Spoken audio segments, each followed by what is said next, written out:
Welcome back to The Heat. We're discussing the plight of Iraq's Yazidi people who were slaughtered by ISIL in 2014.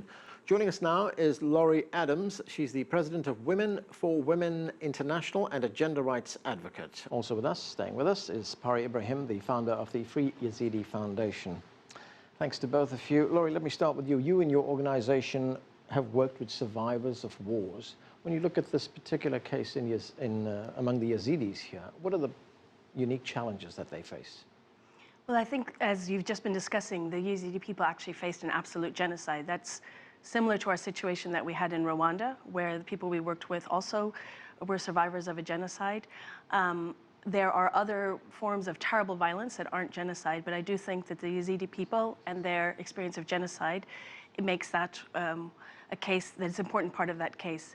Now, we were founded after the Bosnian rape camps by an Iraqi survivor of violence herself, who felt absolutely compelled to do something.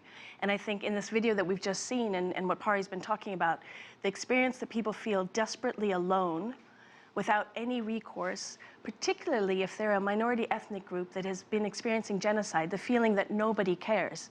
And Women for Women was founded to say, that's not the case. There are people all over the world that care. We have supporters in 120 countries, more than 300,000 supporters who support more than 447,000 women to say, we are here, we care, and we provide an opportunity for people to say, I want to make a difference, I want to bring about change.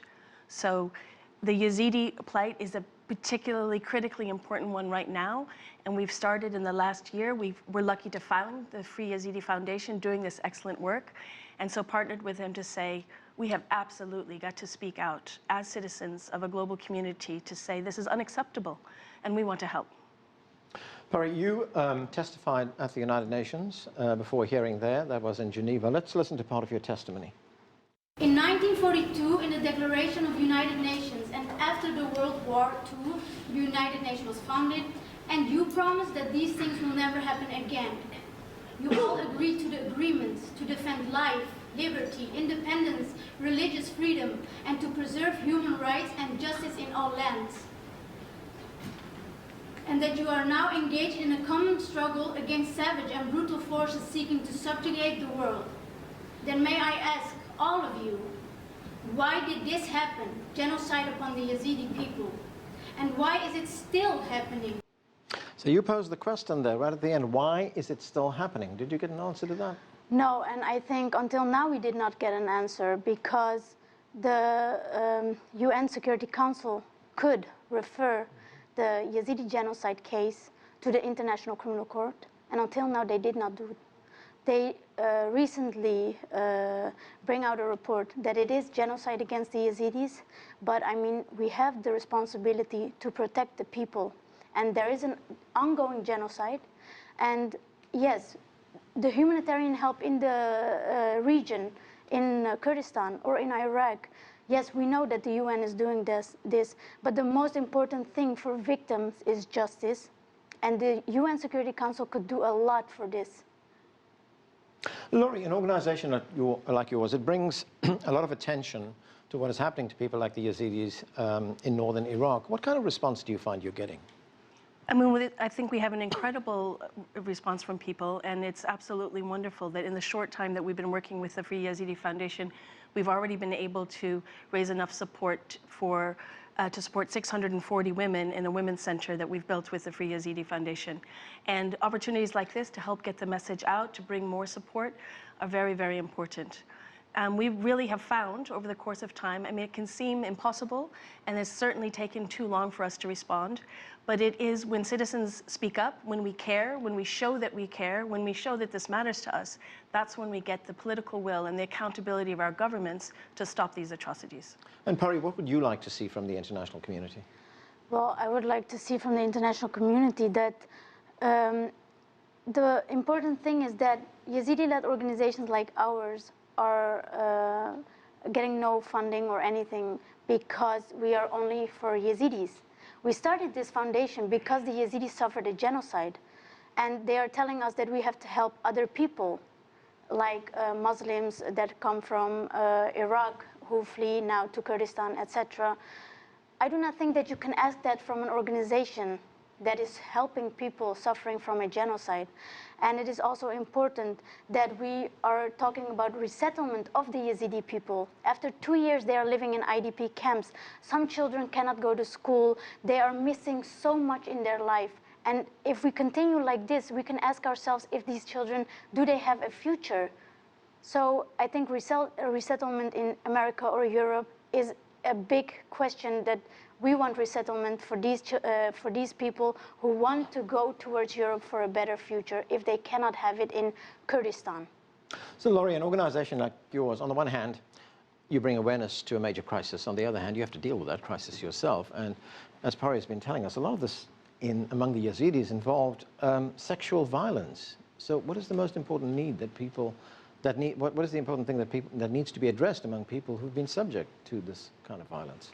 Well, one of the unique things, I mean, of course, men are killed, women are violated, women are killed. So, but one of the particular things that comes with rape, because of the way that we've all been raised, is the shame. The absolute feeling that you've somehow brought this on yourself, that your society and your community will not accept you. And it's very important that the Free Yazidi Foundation is working with the community, and the Yazidis are saying, no, come back, we will accept you. That does not always happen. So you find, for example, in DRC, in the Congo, in Rwanda, people are brutally raped by marauding armies and armed forces, and yet they don't even feel they can speak out because they're afraid they will not be accepted back. They feel that their honor has been destroyed. Now, obviously, that's ridiculous. My honor is not destroyed if someone else attacks me. However, that is the belief system of very many societies in our world. And so that sense of we have to change those social norms, we have to change those attitudes and beliefs, but we also have to provide acceptance. It's incredible, but I spoke to a survivor of the genocide in Rwanda, and she said, well, I actually joined your one-year program because I felt so alone. And now this was this incredible businesswoman now. She was now running this huge beekeeping cooperative. She was a leader in her own right, but she said the most important thing for me was the connection to other people and to feel that I could be part of helping other women solve their problems. And so those sentiments, do you find them in disparate parts of the world? I mean, you worked in Africa, you worked in the Middle East, talking about Afghanistan. I mean, is that something you hear from women throughout these places? Absolutely. A sense of being accepted and belonging, being able to go back to some sense of normality, of not feeling ostracized and shamed, combined with the economic support and the support of the community to be able to make their own decisions in their lives. So to have that, imagine, to have that power taken away from you. You are subjected to the most brutal things, and you can't protect your children, your daughter. Often women are seeing their family members also brutalized. You can't protect them. So people need to get a sense of power back, a sense of belonging, a sense of power, a sense of agency. You have the UN General Assembly meeting next month in New York. And among the discussions, they will be talking about gender equality, women, peace, security. What do you hope that'll come out of that? Well, we're actually very hopeful about the new Sustainable Development Goals. They're called the Global Goals. And in amongst these 17 goals, there's Goal 5 is a standalone goal for women's rights. And this is a huge step from the Millennium Development Goals.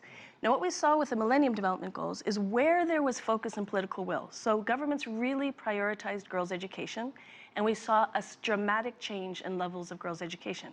But women's rights as such were never mentioned. Maternal health, mortality, girls' education, but not women's rights. The world community has now recognized that unless women have equal power, we cannot bring about the end of poverty and injustice for anyone. That's a fundamental change. We are extremely hopeful. And the other change is that both our countries in the global north and countries in the global south have signed up. It's a genuinely global commitment. And you are expecting progress in New York next month? Progress takes time, and it takes all of us to stand up and insist on progress. Okay, we're going to have to leave it there. Thanks to both of you for joining us.